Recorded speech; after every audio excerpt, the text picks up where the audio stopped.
Aujourd'hui, je vais parler du 3e chapitre. Je vais courir parce qu'il y a un deuxième orateur qui vient après moi. Je parle des bénéfices de la croissance de l'église. Lorsque l'église grandit, il y a quelque chose de très bénéfique. Et le pasteur de l'église va en profiter. Mais lorsque l'église ne grandit pas, il y a beaucoup de choses qui vont échapper au pasteur. La première chose, le premier sentiment lorsque l'église grandit, le pasteur sera dans la joie et dans la satisfaction.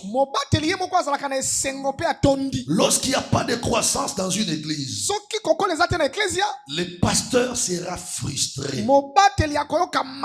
Et lorsqu'il n'y a pas de progrès dans une église, le leader n'aura pas la joie.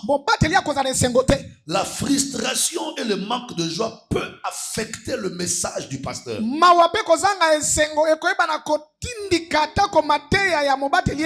Remarquez très bien dans la vie courante, tous les amis pasteurs qui n'émergent pas,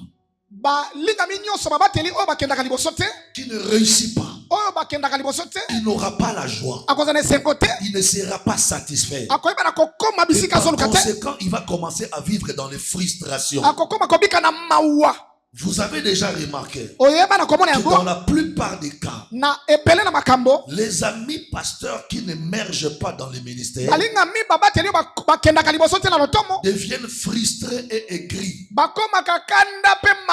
Donc quand ton œuvre que tu diriges ne grandit pas, tu auras un poisson dans le cœur. Tu vas commencer à ressentir l'amertume dans ton cœur. Parce que tu pries comme les autres, tu jeûnes comme les autres, tu prêches comme les autres. Chez les autres ça marche, mais chez toi ça ne marche pas. Et donc du coup tu n'auras pas la joie.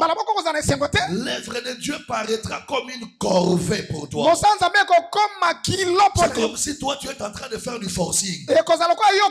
Tu seras frustré, tu seras aigri, et cette frustration peut empoisonner tes prédications. Ça va empoisonner tes messages.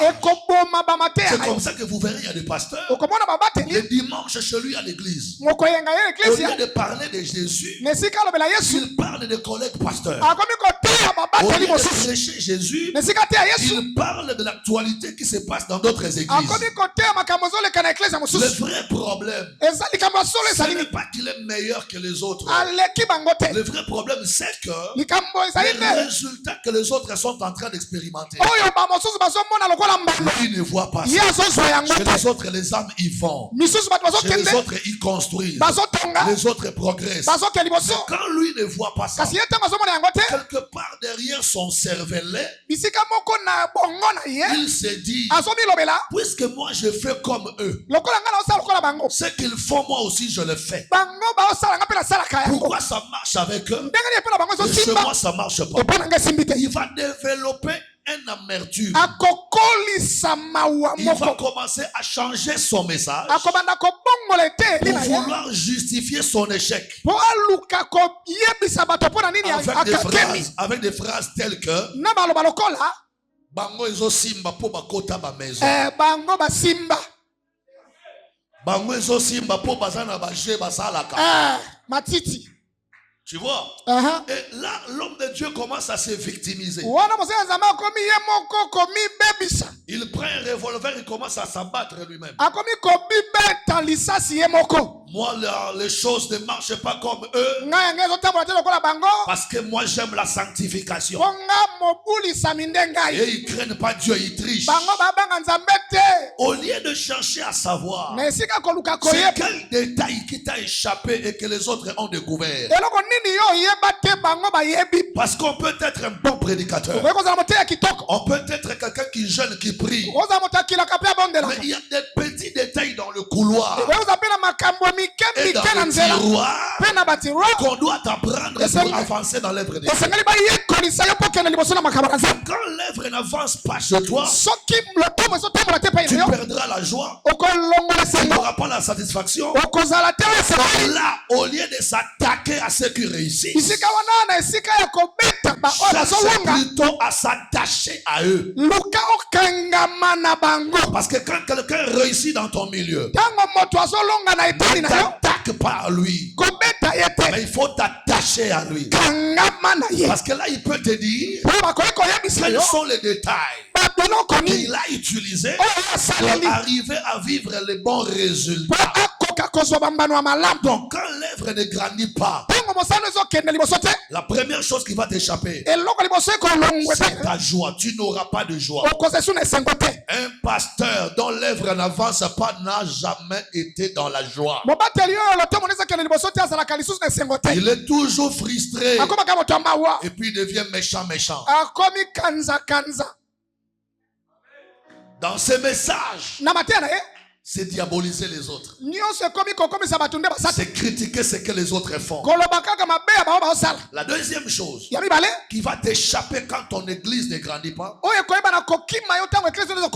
ce sont les honneurs et les considérations dans ton environnement.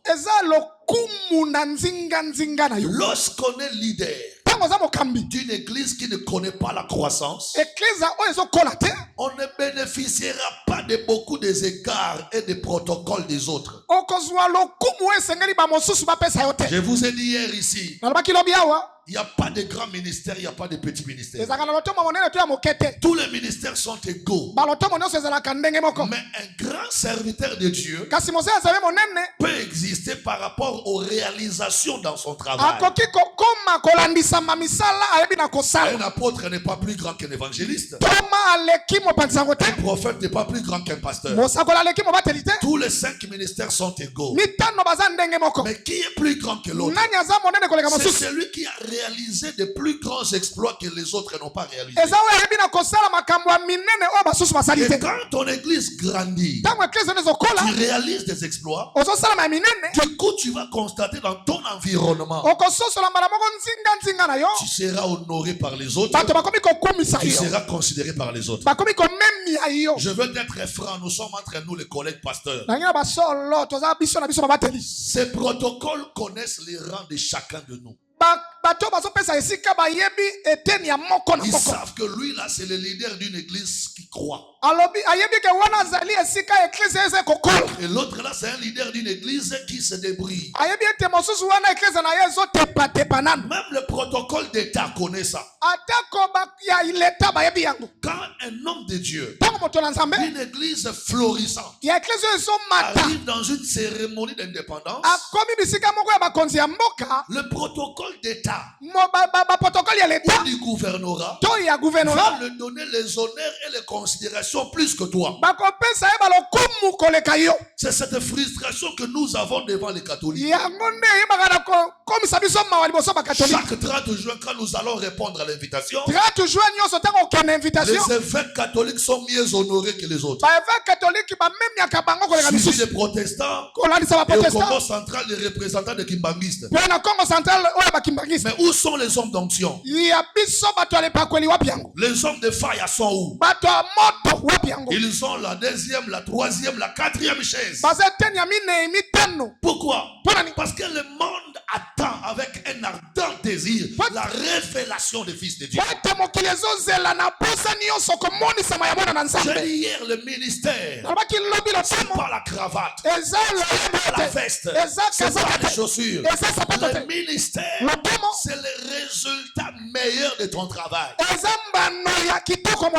Quand ton église ne grandit pas, tu n'auras pas les honneurs, tu n'auras pas les considérations. Et quand ton église prospère, un plus grand bénéfice que tu auras, ce sont les honneurs et les considérations. Troisième bénéfice, lorsque ton église grandit, c'est ta notoriété et ton leadership. La croissance d'une église donne beaucoup de bénéfices, notamment la capacité de se faire entendre par les autres.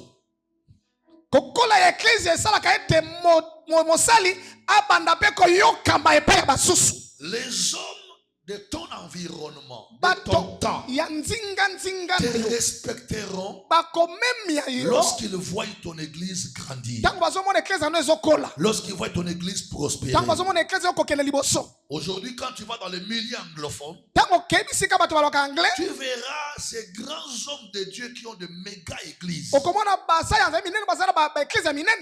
apparemment simples, mais son leadership est assis. Même quand il est en t-shirt, on les respecte plus que toi qui es en 3 pièces. Pourquoi? Parce que les résultats de son travail lui donnent un leadership dans son milieu. Recherchons les résultats de travail dans le ministère.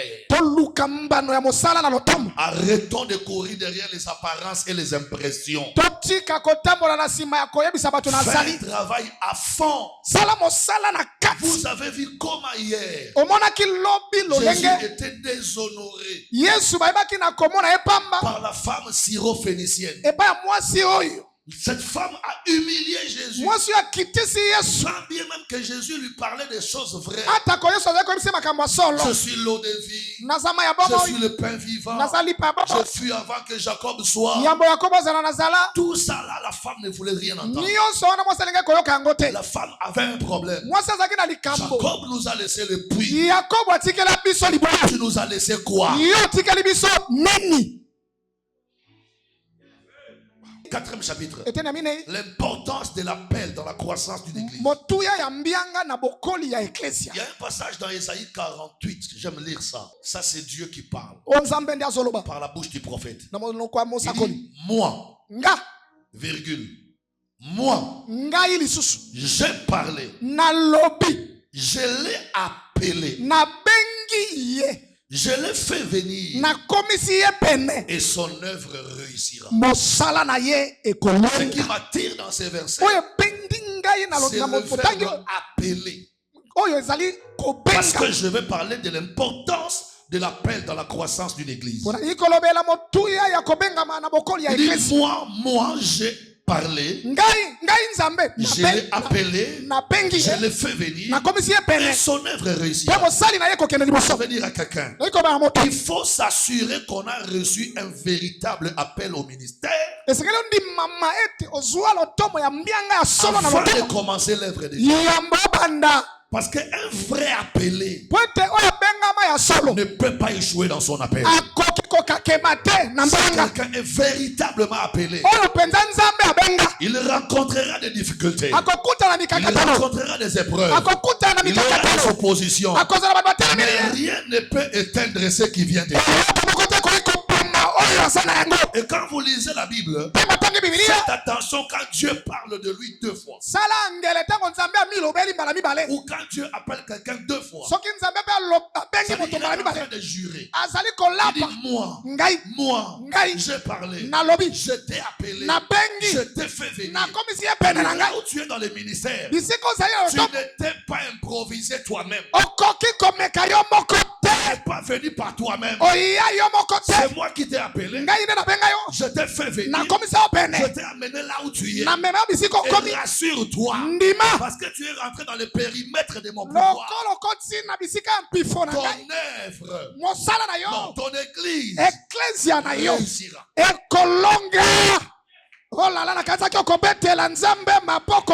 Il y a des églises comme ça qui traversent des moments difficiles mais qui ne meurent pas. Il y a des églises comme ça combattues mais jamais abattues, pressées de toutes parts mais jamais finies. Pourquoi? Parce qu'il y a quelqu'un qui les a appelés, qui les a fait venir, et il dit que ton œuvre doit réussir. Tu es souvent délogé Mais l'œuvre ne meurt pas. Ta femme t'a trahi à l'église. Ta femme t'a trahi. Mais l'œuvre ne meurt pas. Les enfants que tu as engendrés se sont rebellés. Mais l'œuvre ne meurt pas.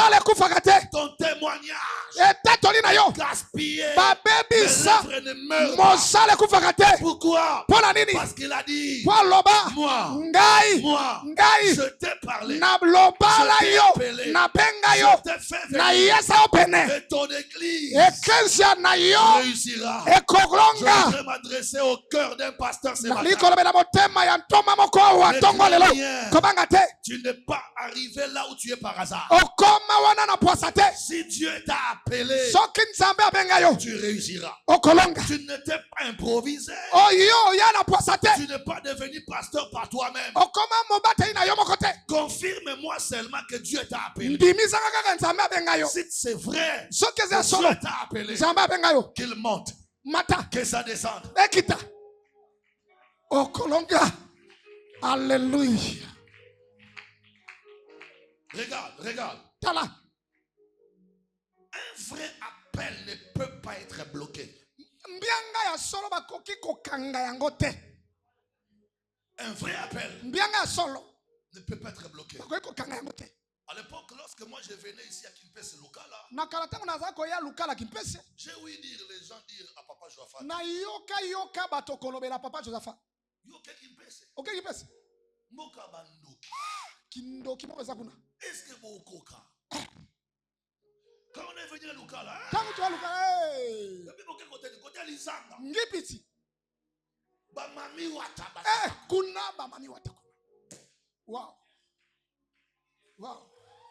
pourquoi mon église place nous soutenir beaucoup de nakati kota maya lizanga mami wata. Quand tu as ton vrai appel, même si ton voisin est féticheur, le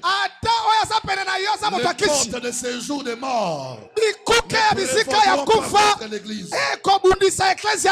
Même si dans l'église où tu diriges, il y a des mamans sorcières, des papas sorcières, moi je les invite à s'asseoir là, qu'ils restent là, et qu'ils voient la gloire de Dieu qui apparaîtra dans ton ministère. Rien ne va te bloquer. Ni la hauteur, ni la profondeur. Rien ne t'empêchera d'arriver à ta destination ministérielle. Mais écoutez-moi, le ministère, c'est votre particularité. Il faut que Dieu te révèle. Tu es quel ministre? Tu as quel ministère? Parce qu'il y en a 5 apôtres, prophètes, évangélistes, docteurs, pasteurs. J'aime comment Paul dit ça. Paul dit il est monté au ciel. Il a amené des captifs. Mon Dieu. Qui est monté au ciel? Celui qui est monté au ciel, c'est Jésus. Il est monté au ciel. Quand il est monté, il a pris des captifs. Il prend Josaphat. Il prend Mafmatridi. Il prend Marcelo. Il prend Mwepo. Il monte avec vous là-bas au ciel. Et depuis là-bas, Paul dit aux Éphésiens, il vous prend et il fait des dons à l'église. Il te dit quand tu es un don, tu es un don, Vita, tu es un don. Un ministre de Dieu est un don que Dieu a donné à l'humanité. Faut pas jouer avec les pasteurs. C'est un don. Quelqu'un que Dieu a emprisonné, et Dieu le renvoie dans le monde. Il dit j'ai donné les autres comme apôtres. Le premier don que j'ai donné à l'humanité, c'est les apôtres. Et puis les prophètes, et puis les pasteurs, les évangélistes, les docteurs. Maintenant, tu dois prier Dieu pour que tu saches toi. C'est quoi ta particularité? particularité. Je suis en face de mes amis pasteurs. Très peu d'entre nous ici connaissent leur ministère. Heureusement que le ministère de l'Intérieur nous appelle tous pasteurs. L'État nous appelle les pasteurs. Il y a lot de pasteurs. Il y a des apôtres. Il y a des prophètes. Il y a des évangélistes. Si quelqu'un est véritablement appelé, il doit savoir quelle est sa particularité. C'est là où la réussite commence dans les ministères. Si je sais que je suis charpentier, je ne prendrai pas les outils d'un carreleur. Si je suis un carreleur, je ne prendrai pas les outils d'un agisteur. La confusion commence quand tu ne connais pas ta particularité. Tu crois être apôtre, oh, tu ne l'as jamais été. Tu crois être prophète, oh, tu ne l'as jamais été. Tu crois être évangéliste, oh, tu ne l'as jamais été.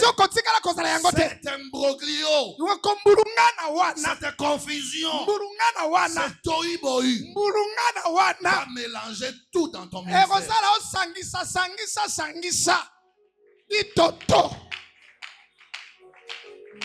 Asseyez-vous s'il vous plaît. Merci. Je vais donner 4 ou 5 remarques en rapport avec le ministère. Première remarque en rapport avec le ministère. On ne crée pas un ministère, mais on le découvre.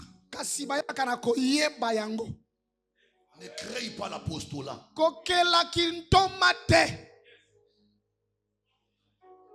On ne crée pas un ministère, mais on découvre. On ne devient pas aussi ministre de Dieu, mais on est ministre de Dieu. Parce que c'est depuis le ventre de ta maman que Dieu t'a connu, t'a tissé, t'a cousu, t'a même brodé pour que tu sois prophète. Mais l'appel, c'est au moment où tu découvres que je suis prophète, apôtre, docteur ou pasteur. Il faut découvrir ce que tu es. C'est très important. Quand tu ne découvres pas ce que tu es, ça sera la confusion. Oh, cette semaine, Dieu va te bénir. La deuxième remarque, plusieurs leaders se sont appelés eux-mêmes au ministère. Voilà pourquoi la croissance de leur église est impossible. Parce que tu t'es appelé toi-même. Tu as tellement vu ton père spirituel dans de belles voitures. Tu dis, je dois aussi moi être pasteur comme papa. Tu as tellement vu ton pasteur bien habillé. C'est comme hier soir, j'ai fini la prédication à l'église. Je vois l'évêque Joafat, il me présente une clé de voiture. Il dit, papa, regarde, ça c'est une Mercedes, un de mes fils vient de me l'offrir.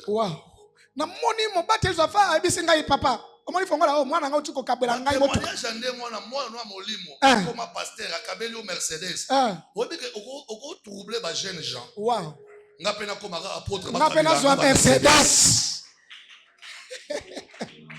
Donc, ma témoignage à l'époque en église, pour ma frère, qui ma classe, comme apôtre, pour ma cabine, Mercedes. Moi, je n'ai pas cabine Mercedes, Azar, puis Philippe. Le pasteur, Mercedes. Donc, ce mot doit comprendre le ministère. Il peut dire que, papa apôtre,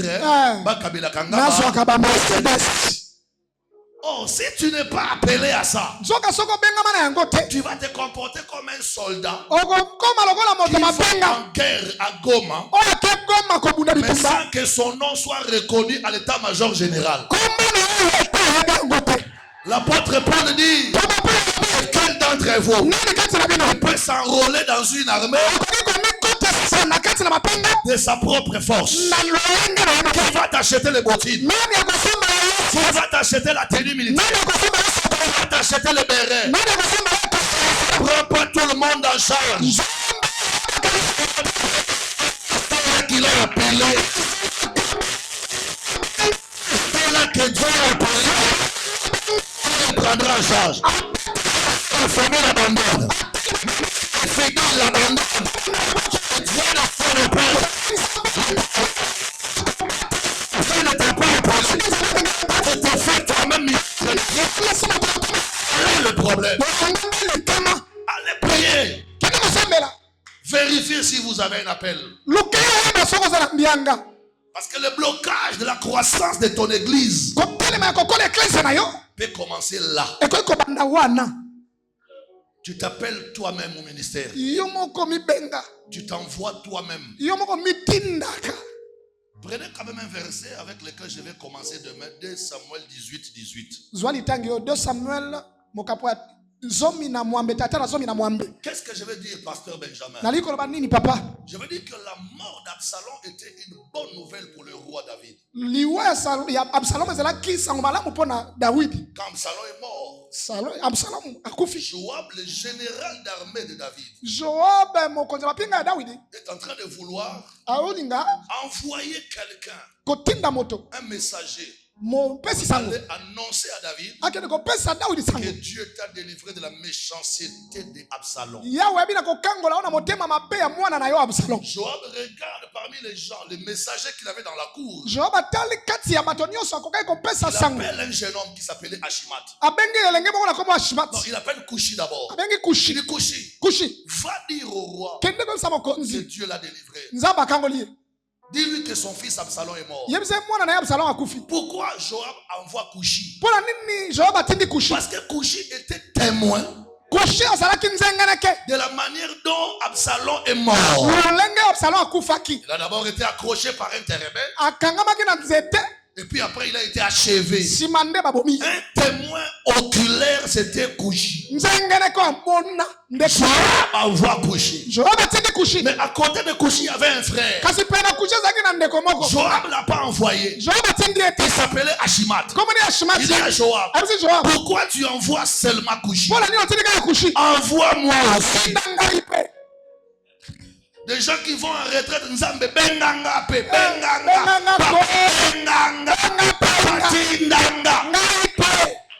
que Dieu bénisse sa parole.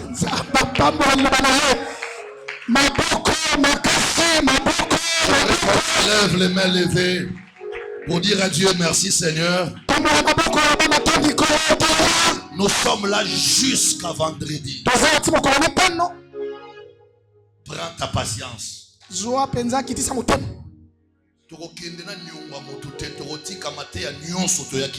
Amen. Prenez seulement votre patience. Amen. Élève ta main droite. Remercie le Seigneur. Prions, alléluia.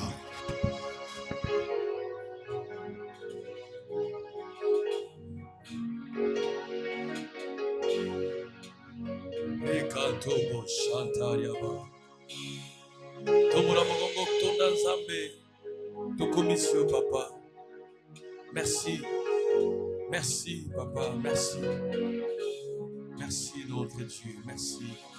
Kobo Shantariaba Yakorobo Kuraba Shantariaba Kita Baba Yakorebe Shamama Korebe Arabaya Kantaria Mana Kobo Sakayamana Waharadio Toza condamné à récit Obenga biso poto récit Tozali Kabo ya mokili. Merci papa. Ilongo na basantu biso baso totomboli mogongo Eto betelio maboko tolobina yo alléluia alléluia Tolobina yo alléluia bakisa maboko na milolo Tozo pesa